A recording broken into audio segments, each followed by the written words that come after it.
School service কমিশনের দেওয়া ইতিহাস বিষয়ের সিলেবাসটি যদি দেখো, সেখানে মোট 10টি ইউনিট রয়েছে। তার মধ্যে 7টি ইউনিট ভারত ইতিহাসের জন্য এবং 3টি ইউনিট আধুনিক ইউরোপের ইতিহাসের জন্য। 9-10-এর জন্য যে 55টি প্রশ্ন এসেছিল, তার মধ্যে আধুনিক ইউরোপের ইতিহাস থেকে এসেছিল 12টি প্রশ্ন, এবং 11-12-এর জন্য যে 55টি প্রশ্ন এসেছিল, তার মধ্যে আধুনিক ইউরোপের ইতিহাস থেকে এসেছিল 14টি প্রশ্ন। আজ আমি 2016 এসএলএসটিতে 9-10-এর শিক্ষক নিয়োগের জন্য যে ইতিহাস বিষয়ের যে 55টি প্রশ্ন এসেছিল, তার মধ্যে যে 12টি আধুনিক ইউরোপের ইতিহাস থেকে এসেছিল, সেই 12টি প্রশ্ন নিয়ে আলোচনা করব। প্রথম প্রশ্ন, কারা ফিজিওক্রাট নামে পরিচিত ছিলেন? এর সঠিক উত্তর হবে অপশান ডি, অর্থনীতিবিদরা। ফরাসি বিপ্লবের আগে এরাই ফ্রান্সের প্রচলিত ব্যবস্থার ভুলগুলি জনগণের সামনে তুলে ধরেছিলেন। এরাই মার্কেন্টাইল মতবাদের বিরোধিতা করেছিলেন এবং অবাধ বাণিজ্যের সমর্থন করেছিলেন। দ্বিতীয় প্রশ্ন, এদের মধ্যে কে সন্ত্রাসের রাজত্বের নেতা ছিলেন না? এর সঠিক উত্তর হবে অপশান এ, মিরাবো। সন্ত্রাসের রাজত্বের সময় ছিল 2রা জুন 1793 থেকে 27শে জুলাই 1794, মাত্র 13 মাস। মিরাবো সন্ত্রাসের রাজত্ব শুরু হওয়ার আগেই মারা গিয়েছিলেন, ফলে তিনি সন্ত্রাসের রাজত্বের নেতা হতেই পারেন না। আর রোবসপিয়ার, কার্নো মারাট এরা সন্ত্রাসের রাজত্বের নেতা ছিলেন। তোমরা যদি দেখো, রোবসপিয়ার ছিল সন্ত্রাসের রাজত্বের মূল পরিচালক ও কেন্দ্রীয় চরিত্র। 28শে জুলাই গিলোটিনে তার মৃত্যু হয়। তৃতীয় প্রশ্ন, মহাদেশীয় অবরোধ নীতি কে প্রয়োগ করেন? এর সঠিক উত্তর হবে অপশান এ, নেপোলিয়ন।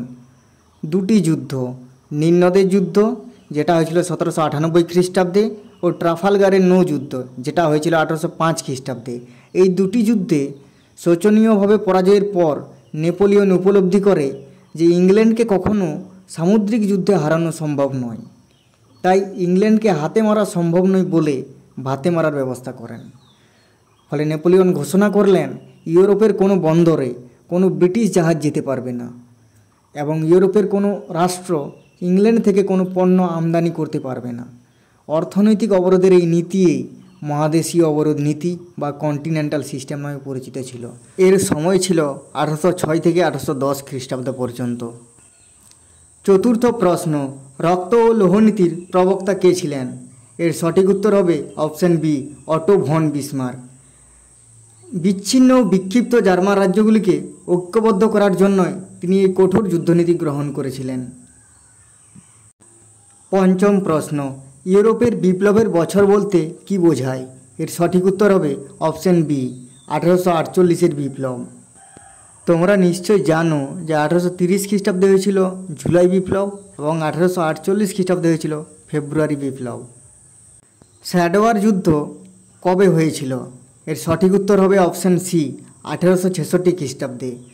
1866 খ্রিস্টাব্দের এই স্যাডওয়ার যুদ্ধ যেটা হয়েছিল অস্ট্রিয়া এবং প্রাশিয়ার মধ্যে, এই যুদ্ধ হয়েছিল জার্মানিকে ঐক্যবদ্ধ করার জন্য। বিসমার্ক এই যুদ্ধে জয়ী হয় এবং অস্ট্রিয়া এই যুদ্ধে হেরে যায়, ফলে প্রাগের সন্ধি হয়। এই সন্ধির মধ্যে দিয়ে ইতালি পায় ভেনেসিয়া এবং জার্মানি পায় উত্তর জার্মানি। আর 1870 খ্রিস্টাব্দে যদি তোমরা দেখো, 1870-এ হয়েছিল সেডানের যুদ্ধ যেটা হয়েছিল ফ্রান্সের সঙ্গে প্রাশিয়ার। এখানে ফ্রান্স পরাজিত হয় এবং সন্ধি হয় ফ্রাঙ্কফুর্টের সন্ধি, যার ফলে জার্মানি পায় দক্ষিণ জার্মানি এবং ইতালি পায় রোম। এই ফ্রাঙ্কফুর্টের সন্ধির মধ্যে দিয়েই ইতালি এবং জার্মানির ঐক্য সম্পন্ন হয়। 7 নম্বর প্রশ্ন, 3 সম্রাটের সংঘ এর সদস্য কারা ছিল? এর সঠিক উত্তর হবে অপশান ডি, জার্মানি, অস্ট্রিয়া ও রাশিয়া। কে জার্মানিকে পরিতৃপ্ত দেশ বলে মন্তব্য করেছিলেন? এর সঠিক উত্তর হবে অপশান ডি, বিসমার্ক। কাকে মুক্তিদাতা জার বলা হয়? এর সঠিক উত্তর হবে অপশান বি, জার দ্বিতীয় আলেকজান্ডারকে। ভূমিদাস প্রথা ছিল রাশিয়ার একটি বহু প্রাচীন প্রথা। 1861 খ্রিস্টাব্দে রাশিয়ায় ভূমিদাসদের সংখ্যা ছিল প্রায় 5 কোটি। 1861 খ্রিস্টাব্দে 19শে ফেব্রুয়ারি যার দ্বিতীয় আলেকজান্ডার মুক্তির আইন বা মুক্তির ঘোষণাপত্রে সই করে। ফলে সমগ্র রাশিয়ায় যুগ যুগ ধরে যে সব ভূমিদাসরা নিপীড়িত হতো, তারা তাদের দাসত্ব বন্ধন থেকে মুক্তি পায়।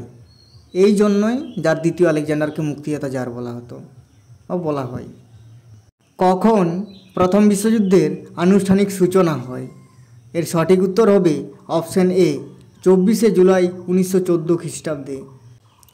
প্রথম বিশ্বযুদ্ধের পূর্বে ইংল্যান্ডের সঙ্গে জার্মানির বিরোধের মূল কারণ কী ছিল? এর সঠিক উত্তর হবে অপশন এ জার্মানির বিশ্বনীতি বা ওয়েল্ট পলিটিক। প্রথম বিশ্বযুদ্ধের অবসান কবে হয়? এর সঠিক উত্তর হবে অপশন বি 11 নভেম্বর 1918 খ্রিস্টাব্দে।